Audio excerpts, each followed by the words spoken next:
नमस्कार, आप देख रहे हैं किसान उत्थान कार्यक्रम और मैं हूं आपके साथ पुनीता सिंह। खेती को आसान और किफायती बनाने के लिए राज्य की मनोहर सरकार कई योजनाओं के जरिए किसानों को लाभ पहुंचाने का काम करती रहती है। खेती की नई नई तकनीकों और चीजों पर सरकार अपनी ओर से सब्सिडी भी देती है, जिससे किसानों का पैसा कम से कम खर्च हो और उसे मुनाफा अधिक से अधिक मिले। मुख्यमंत्री मनोहर लाल के कहने के बाद आज प्रदेश के हजारों लाखों किसानों ने आधुनिक खेती को अपनाया है। किसान उत्थान कार्यक्रम में हर रोज हम आपको ऐसे ही किसानों से मुलाकात भी करवाते हैं जो परंपरागत खेती को छोड़कर वैज्ञानिक तरीके से खेती कर रहे हैं और मालामाल हो रहे हैं।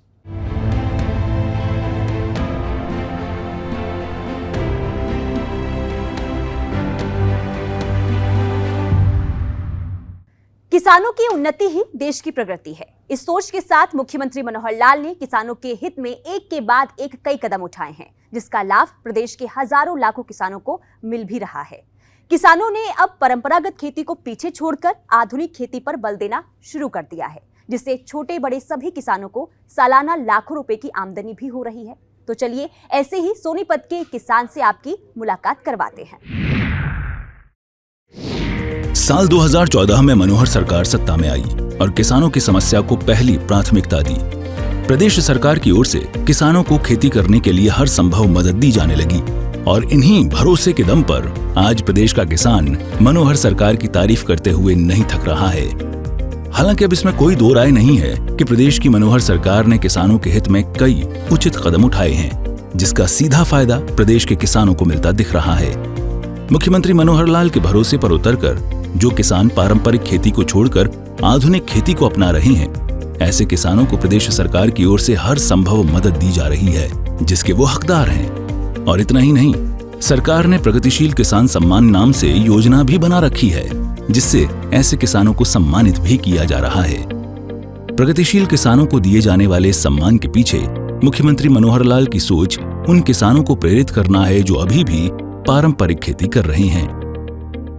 जितना लाभ हम कर लेंगे उतना लाभ होगा। किसानों के लाभ के बारे में हमारे दलाल साहब ने बहुत प्रकाश डाला है कि किसानों को इन सब चीजों का लाभ देते हुए हमने और बहुत सी योजनाएं शुरू की हैं।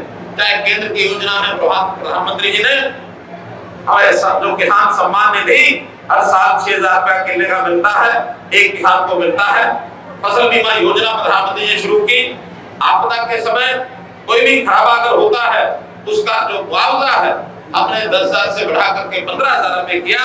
और अभी इस साल में हम लोगों ने अभी पिछले 8 साल में 9,790 करोड़ अर्थात 10,000 करोड़ रुपया किसानों का इसका दिया। न केवल मुआवजा बल्कि और योजनाओं का सब मिलाकर 23,000 करोड़ रुपया दिया है हमने। जो इस प्रकार से फसल विशेष जो पराली बचती है उसको भी उठाने के लिए 1,000 रुपए एकड़ उसका भी हम देते हैं।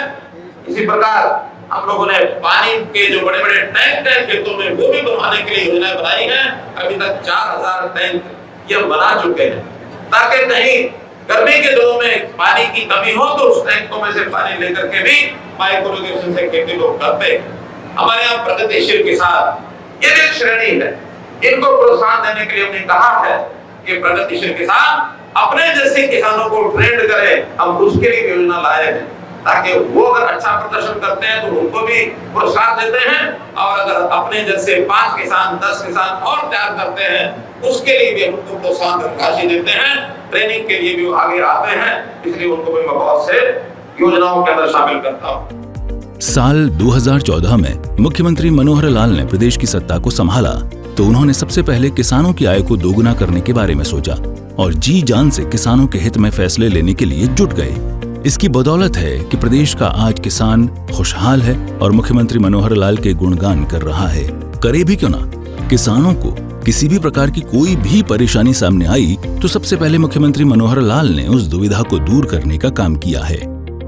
इसके साथ ही चलिए आपकी मुलाकात प्रदेश के जैविक खेती करने वाले आधुनिक किसान से कराते हैं, जिसने परंपरागत खेती को गुड बाय बोलकर आधुनिक खेती को हाय बोला है। ये कहानी है सोनीपत के अटेरना के रहने वाले किसान कमल सिंह चौहान की, जो पीढ़ी दर पीढ़ी चली आ रही धान की खेती करता था। लेकिन धान की खेती में आई बीमारी की वजह से कमल सिंह चौहान को काफी नुकसान झेलना पड़ा, जिसके बाद किसान कमल सिंह ने खेत में बायोगैस प्लांट लगाकर जैविक खेती करना शुरू कर दिया और इस किसान ने बेबी कॉर्न और स्वीट कॉर्न उगाना शुरू कर दिया। इस किसान को प्रेरणा स्रोत मानकर मौजूदा समय में कई दर्जन गांवों के किसानों ने भी बेबी कॉर्न और स्वीट कॉर्न उगाना शुरू कर दिया, जिससे दूसरे किसान न सिर्फ खुद की आमदनी बढ़ा रहे हैं बल्कि कई लोगों को रोजगार भी मुहैया करा रहे हैं।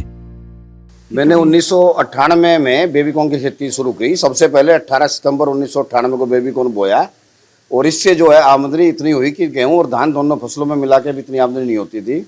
तो 2 साल तक मैं अकेला करता रहा। फिर मेरे पड़ोस के किसानों ने भी बेबी कॉर्न शुरू कर दिया और उसके बाद पूरे गांव ने, फिर पूरे क्षेत्र में बेबी कॉर्न की खेती फैल गई। सोनीपत जिले की बात करें तो टेरना गांव बेबी कॉर्न के नाम से जाना जाता है। जी, कितने किसान कितने एकड़ में? यहाँ पर जितने किसान हैं सभी किसान बेबी कॉर्न की खेती करते हैं। साथ में क्षेत्र के जो किसान हैं वो हमारे से जुड़े हुए हैं, हमारे से सलाह लेते हैं। बीज भी कई बार उनको उपलब्ध कराना पड़ता है, टेक्नोलॉजी उपलब्ध करानी पड़ती है। और जब मार्केटिंग की बात आती है तो उनका माल हम खरीदने की पूरी व्यवस्था करते हैं। और मिनिमम गारंटी प्राइस हमने 4 फसलों का दिया है, जिसमें बेबी कॉर्न है, स्वीट कॉर्न है, मशरूम है और टमाटर है।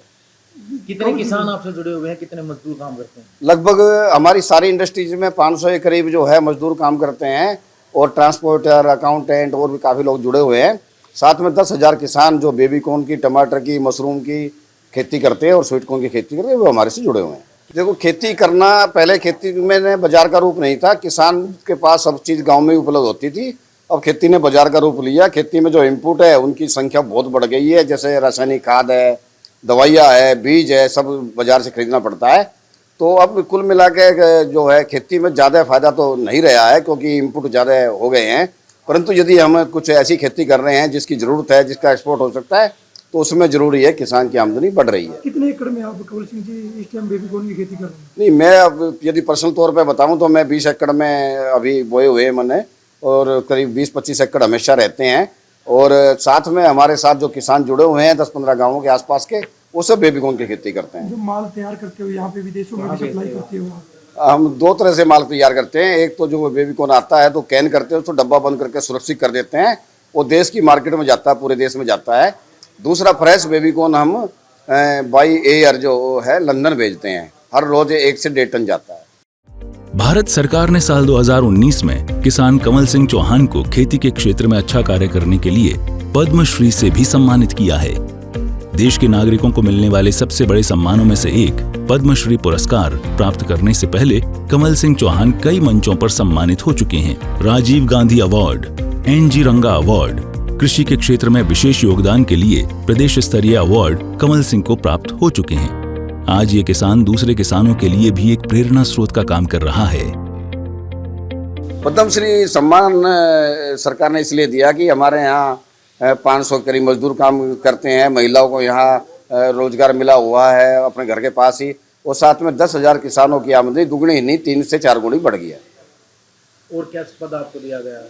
अभी रिसेंटली सरकार ने, जैसे कि हमारी फूड इंडस्ट्री है, तो हमें FSSAI food safety and standard authority of India का सदस्य नियुक्त किया गया है, जिसमें लगभग 22 सदस्य होते हैं। 19 सदस्य अभी हैं और इसमें 3 नॉमिनेटेड सदस्य हैं। बाकी सरकारी IAS लोग हैं, जॉइंट सेक्रेटरी लेवल के 7 और 5 कमिश्नर है। नहीं, ये दरअसल क्या है, किसान तो वही काम करेगा जिसमें उससे ज़्यादा फायदा होगा, उसको देखने की ज़रूरत है। हमने बेबी कॉर्न की खेती शुरू की, हमें ज़्यादा आमदनी हमारी बढ़ी, तो लोगों ने देखा कि इनकी आमदनी बढ़ रही तो हम भी करेंगे, तो हमने उनकी सहायता करी और उन्होंने इस तरह से बढ़ती चले गई। किसी काम में फायदा होगा तो वो बढ़ता ही चला जाएगा, नुकसान हो जाए तो घटता चला जाएगा। ये तो हर किसान हो चाहे व्यापारी हो, सब फायदे का ही सौदा करना चाहते हैं। ऐसे किसानों से दूसरे किसान प्रेरणा लेकर जैविक और आधुनिक खेती की ओर अग्रसर हो सकते हैं और मालामाल हो सकते हैं। किसानों की आय डबल करने के लिए वैसे ही मनोहर सरकार प्रयासरत है और किसानों को हर संभव मदद दे रही है। सरकार किसानों के लिए नई स्कीम ला रही है। नई स्कीमों के माध्यम से किसानों को अनुदान दिया जा रहा है ताकि किसान समर्थ बन सकें, जिसका असर आज हरियाणा प्रदेश में साफ तौर पर देखा जा रहा है। ब्यूरो रिपोर्ट, सूर्या समाचार। तो देखा आपने, मुख्यमंत्री मनोहर लाल का किसान प्रेम आज प्रदेश में किसी से छुपा नहीं है और इसी की बदौलत आज प्रदेश का किसान आधुनिक खेती को अपनाकर लाखों रुपए की कमाई कर रहा है। किसान उत्थान कार्यक्रम में आज के लिए इतना ही। मुझे दीजिए इजाजत। नमस्कार।